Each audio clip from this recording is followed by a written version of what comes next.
A very senior lawyer, who has practiced law in Kenya for some time, and a close ally of the Deputy President, Bwana Irungu Kenyatta, has said in a column in today's Sunday Nation that he believes that there's a very high possibility that President Uhuru Kenyatta is actually helping Deputy President Samoei Ruto to win the presidential elections on August 9th, 2022. What? Now what Kenyatta says is that the president in this strategy is using what is known as reverse psychology. That is where you convince somebody, if you can put it in a simple way, that is where you can convince somebody to do what you want them to do by suggesting and insisting on something which they hate more than what you want them to do. What you want them to do they hate, yes, but there's something they hate more. So you focus on that thing they hate more, and they will quickly rush back to this thing that they hate less, which is in fact what you want. Now this theory is not new. We have heard it again and again and again. In fact, it's getting boring. People on this channel have left many comments.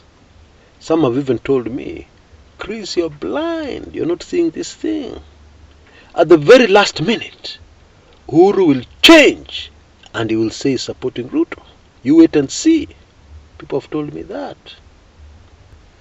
Now, in my opinion, the most convincing part of this piece by lawyer Irungu Kenyatta was the ending of the piece, where he said that he once posed the question to Deputy President Samoei Ruto, asking him, is it true that Uhuru supports you in a subtle way, chini ya maji? Now the response of the Deputy President was interesting, and I'm going to share that with you at the tail end of this video. Just be a bit patient. So what do I think about this theory? I believe regulars on this channel will already know the answer to that question. But let me put it like this. The problem we have in Kenya today is that we have too many inexperienced people in politics. We have inexperienced people commenting on politics, very inexperienced in politics. We have very inexperienced people elected into political seats, leadership seats. And so the result is, it is total chaos for the newcomer. It is very confusing for those who are new to politics. And indeed, many of them have picked up these far-fetched theories and they've run with them. Because you see, there is no substitute to experience. You could be a very learned, very educated lawyer or a very educated Kenyan, but if you have no experience in politics, it is possible that you could start floating around fairy tales while completely forgetting the basics of human nature. For instance, do you think it is possible for somebody to fake it when they don't like somebody? Is it possible, if person A does not like person B, they don't like each other, is it possible for them to meet and laugh and joke and fake it, and it will not even come out in their body language? Impossible. Impossible. It's not possible. That's not human nature. Maybe if they're not human, Or maybe if one of them is not human, it would be possible. But if they are 100% human beings, that one is not possible. It will come out in the body language. Body language never lies. If it is in politics, you will get telltale clues and signs that actually these people don't like each other. And we have gotten plenty of that in this drama of the relationship between the president and his deputy. It has become crystal clear that the two do not like each other. Not only that, the strategy, the plays being used by Team Azimio against the deputy president, some of them are designed to completely finish the deputy president politically. Now, why would somebody design something like that if they know at the back of their minds they actually support that person, and at some point in the future they are going to reveal their true inclination and suddenly tell us that they support the deputy president? Is it logical for somebody to do that?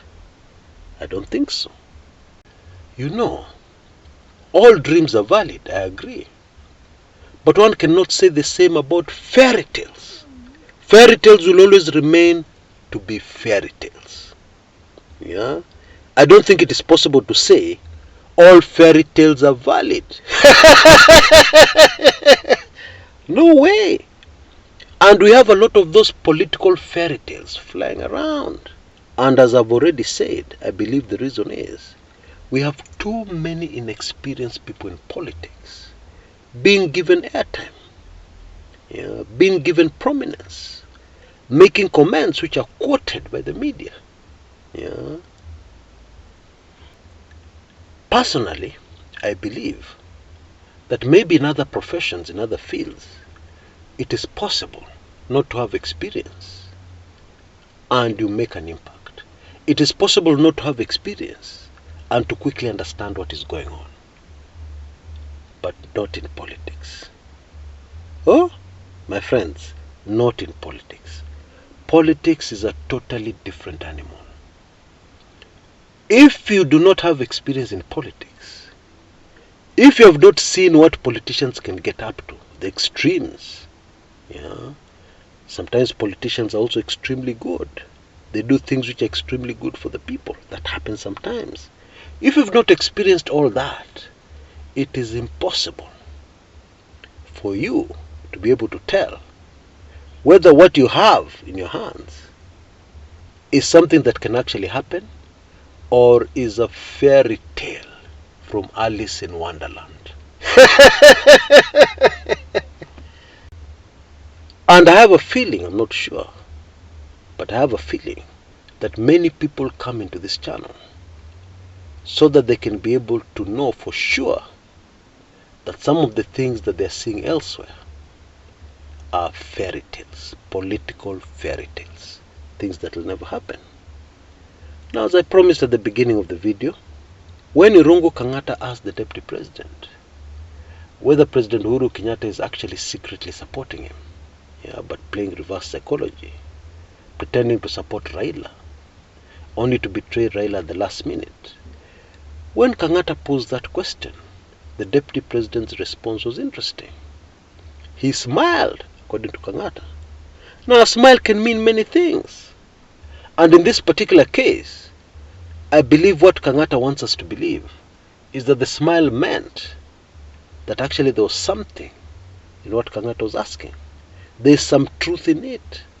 There is some secret, because when you smile, there's actually a secret you don't want to talk about. That's what it means sometimes. And in my opinion, this was the most convincing part of this piece by Irungu Kenyatta.